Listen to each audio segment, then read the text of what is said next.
You're watching TVC Breakfast. It's now time for us to look at the headlines across Nigerian newspapers. And I have with me Tunji Abdulhammed here. Tunji, nice to see you. Thank you. You're welcome. Thank you. Great.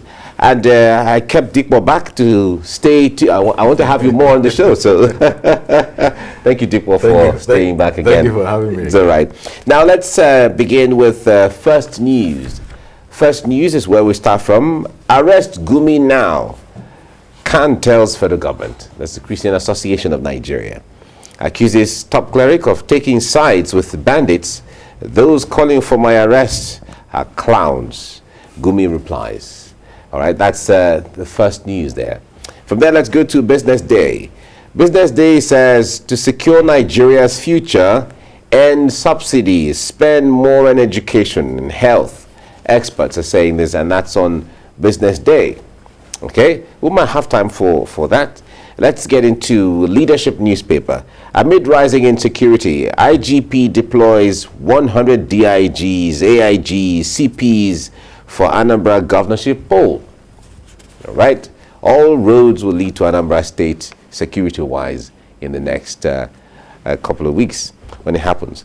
All right, this Nigeria is next. PDP National Convention. High stakes, suspense. Appeal court fixes Thursday to hear parties, and Edo Ekiti delegates may lose out, says Okowa. Ekweremadu's committee receives 5 petitions, and court stops Obaseki from changing delegates lists. That's this Nigeria. Okay. Daily Independent. Plots to halt PDP National Convention thickens. Party may exit Ekiti. Another state over conflicting delegates says it does not expect court ruling to put convention at risk. That's what Daily Independent says. National Economy says Nigeria's per capita income stagnant in 40 years. The World Bank is revealing this report. Daily Sun is next. On 2023, PDP wounds zone presidency. Saraki is saying this. Hints of defection of APC bigwigs to opposition party. Appeal court rules on Secondus case tomorrow. All this on the front page of the Daily Sun. Okay, from there let's go to the Punch newspaper. Federal government lists Desiani's buildings, jewelry, bras for sale. Values Bade's mansions. Suspects wedding gowns, invisible bras, 64 pairs of shoes for sale. 1,620 items, including cars, houses, phones, laptops, vessels, were all listed in all of this. Okay, that's the story on the front page of the Punch newspaper. Nigerian Tribune is next. On 2022 budget, Senate slams Health Ministry over $200 million loan for mosquito nets. $200 million loan for mosquito nets. Mosquito nets, yeah, mosquito nets. $200 million. All right, that's what it's on the front page of Nigeria Tribune. If we have time, we'll certainly go to that. This day is next. In Riyadh, Buhari calls on world leaders to invest in policies that guarantee global security. Says under investment, genesis of rising socioeconomic challenges. Restates commitment to people-oriented policies. Seeks debt relief for struggling economies. Right? That's this day. From there, let's go to Vanguard. Vanguard newspaper is saying on opposition to declaring bandits terrorists, ACF, that's Iowa Consultative Forum, Middle Belt Forum, Ohaneze, Afenifere can rain knocks on Gumi. All right, Gumi's comments challenge federal government's authority. ACF is saying this. He's a security threat. Ohaneze is saying this. His advocacy for bandits uncalled for. Afenifere is saying that. And Middle Belt Forum is saying bandits are terrorists, no more, no less. Arrest Gumi now. Christian Association of Nigeria is saying this. So there are just comments from all over the place regarding this. Okay, if we have time, we'll certainly talk about this as we get along. From there, let's go to Daily Trust.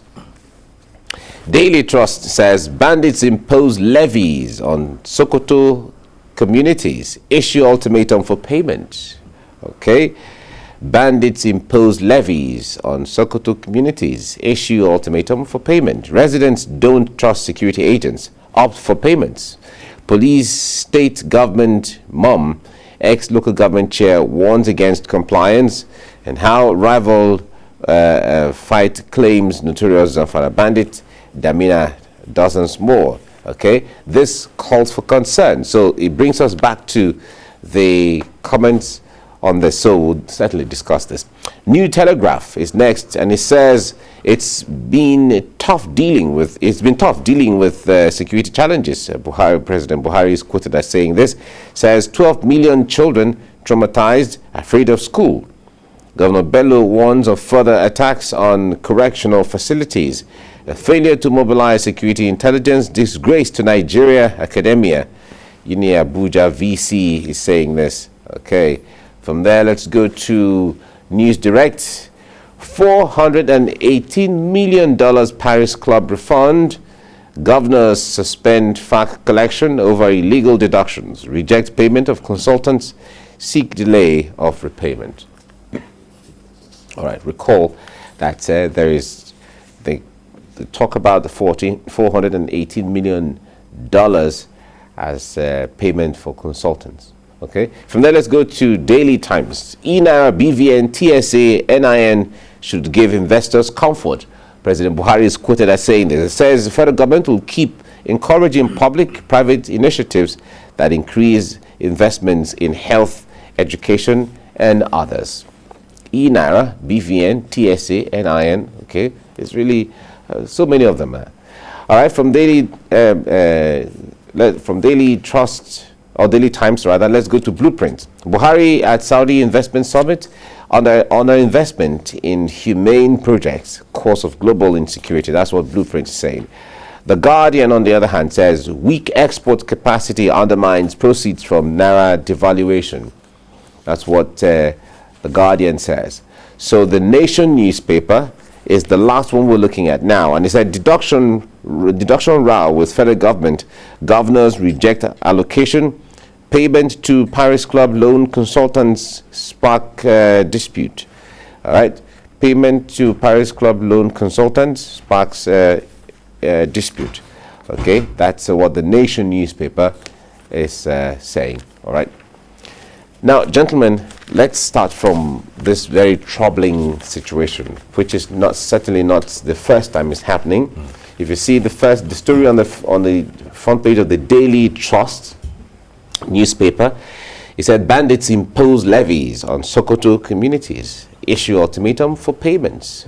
We've seen this sometime in the northeast before, yes, where at the time when we hear those times that territories, some local governments were under Boko Haram terrorists, they imposed levies, and we're seeing this now. If this report is anything to go by, let me start with you, Tunji.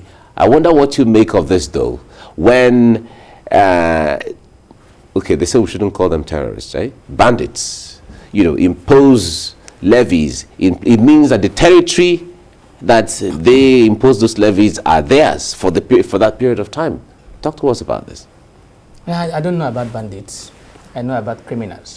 Okay. And I know about people who are terrorizing people. So as far as I'm concerned, those I know are bandits. Are criminals. They are not bandits, because if I ask you now to tell me who are the bandits, how do you distinguish bandit from a Boko Haram or a terrorist? How do you identify them? Maybe the kind of clothes they wear, or the kind of food they eat, or the kind of weapons they carry. Maybe, I don't know. I'm just trying to. So it's unfortunate that we are trying to make a serious issue to be a light issue, because if you are not calling a spade, trying to it appears you are trying to protect certain people. And that's why I see in it. So let's call them their name. They are criminal. They are terrorists. They terrorize people. And that in that regard, we'll be able to deal with them in a way. Because as you see today now, we are told that we cannot use a jet on them because they are not terrorists. They are just bandits. And I wonder how to identify those bandits. I was opportune to be at a particular program yesterday with Alaji Shehu Gumi as well. And I asked him that question. Alaji, please, how do we now know the difference between, what's it called? The bandits and the terrorists? All right. Alaji could not answer me because you said that is why you people should engage us. And I couldn't get my answer. Us? What's the context of us? He said people like him. Okay. To help them in that regard, which means Alhaji Shehu Gumi knows more than what we know. That means he knows those who are called bandits and those who are called what's it called? No, but actually he has met with some of them in the past and offered to advise government on how they should be engaged. And he has, negotiations here and there. He's been going to the forest to meet them and then come back to meet the government. And I also remember that he said that the government know where they are and they know them. So which means the government is not serious in tackling the issue. That's the way I see it. Because if you know those who are committing crime, and you're not going after them, you are waiting for them to commit crime before you do anything, then you are making it more, you are not taking any serious action in that regard. You see, when we talk about this is a confirmation, bandit collecting, imposing levy on people.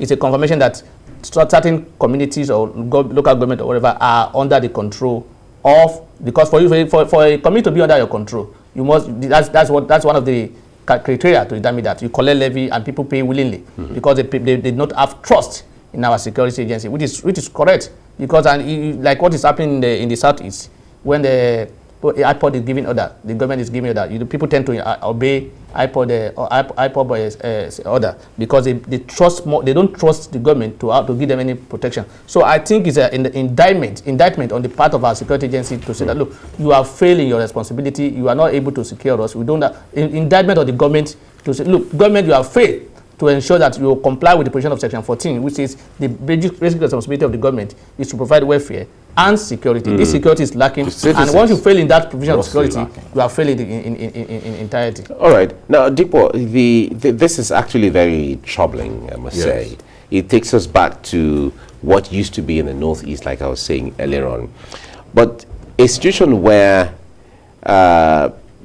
respected cleric, Sheikh Gumi,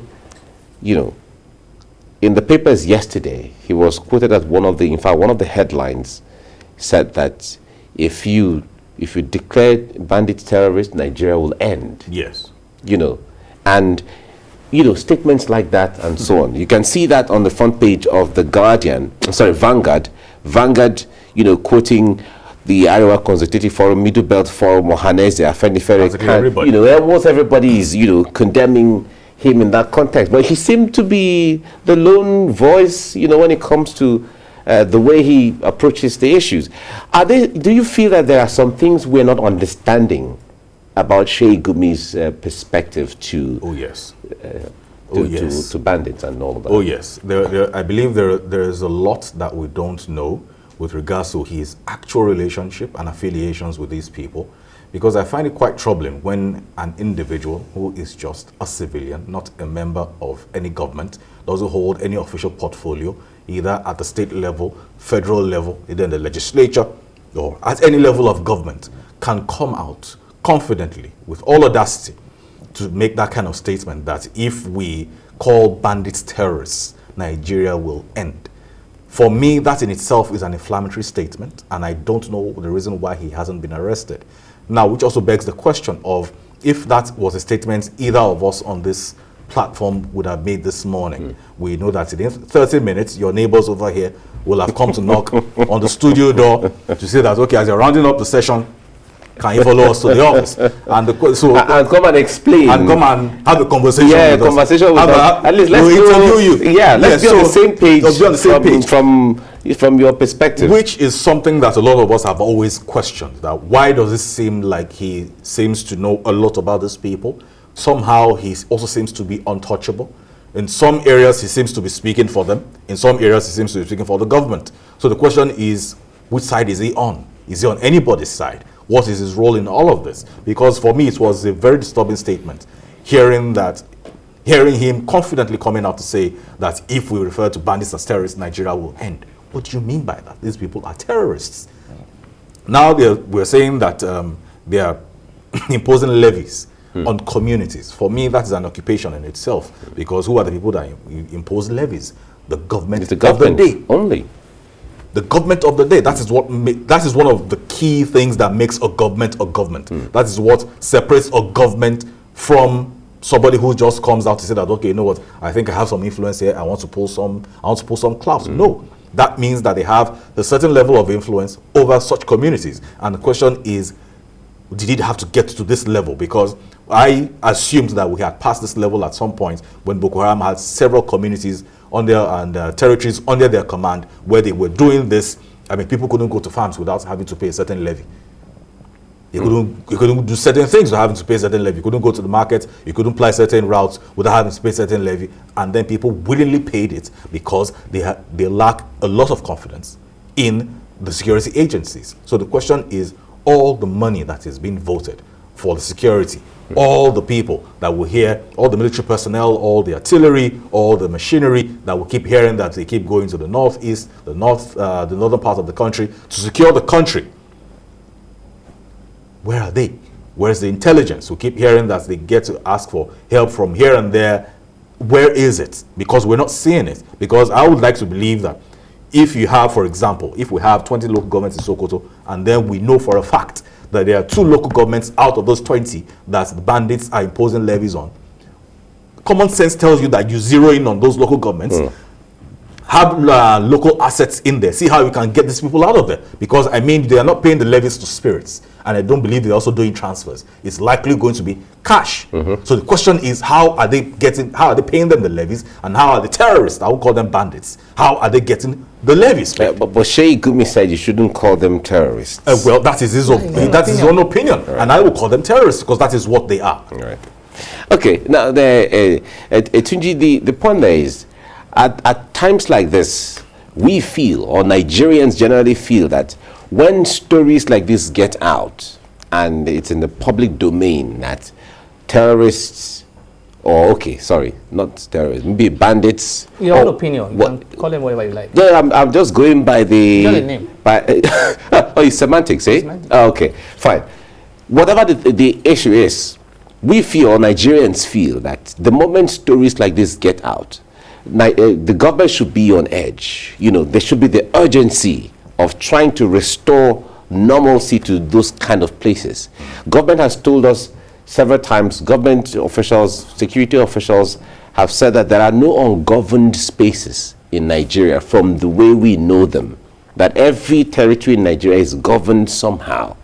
So if we don't have ungoverned spaces, and these people are operating, and they are operating to the level where they got to know, in fact, the marketplace know that in this place there are so many houses here, there are so many people in here, they studied the place, imposed levies, communicated with the people, expect them to respond to them, give them ultimatum. It means they've been there for some period of time. Yeah. So what do you make of the fact that we don't have this urgency from government to handle issues like this?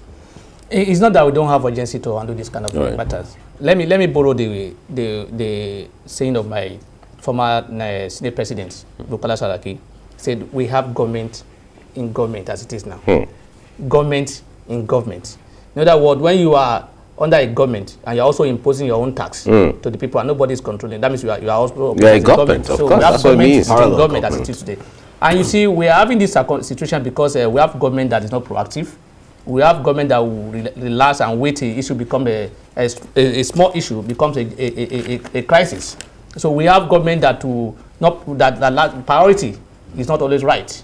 You can remember where I expect government to put energy, they will not put it there.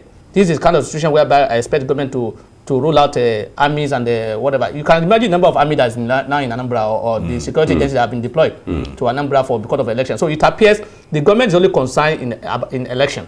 In other words, apart from the responsibility assigned to the government under the Constitution, that's Section 14, that is welfare and security, the government has given himself has prioritized his own responsibility to be ensure there is election in the country, whatever it will take. So if you do this attitude towards this taking over of community, whatever it will take, I want you to get back this community to the country. That will be able to get it. But the government is not always prioritizing that. They are not concerned about that. They always prioritize things that are not important. For example, you read in the paper that look, We are Federal Ministry of Health is proposing 200 million naira to buy mosquito net. Is dollar? Dollar, sorry. Is that what we need now? How would that $200 million cure security? So you see, the moment all these mosquito nets are brought in, how much will be used to you will have 5 mosquito nets. I will have 5. Deep one will have 5. So it will go around. So how much do we need to eradicate mosquito entirely? Not even this one is a prevention measure.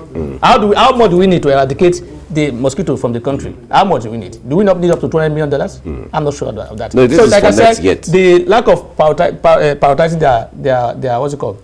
Their plans and projects. Their plans and projects is one of the reasons why we're having that. They are not proactive.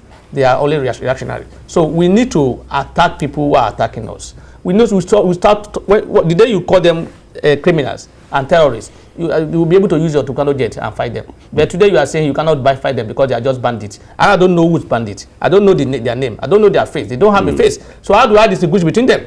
Yeah. And how do I know what? So if anybody can commit crime and say I'm not a criminal, I'm just a bandit. And in the same vein, we are not seeing government acting too. So it means maybe.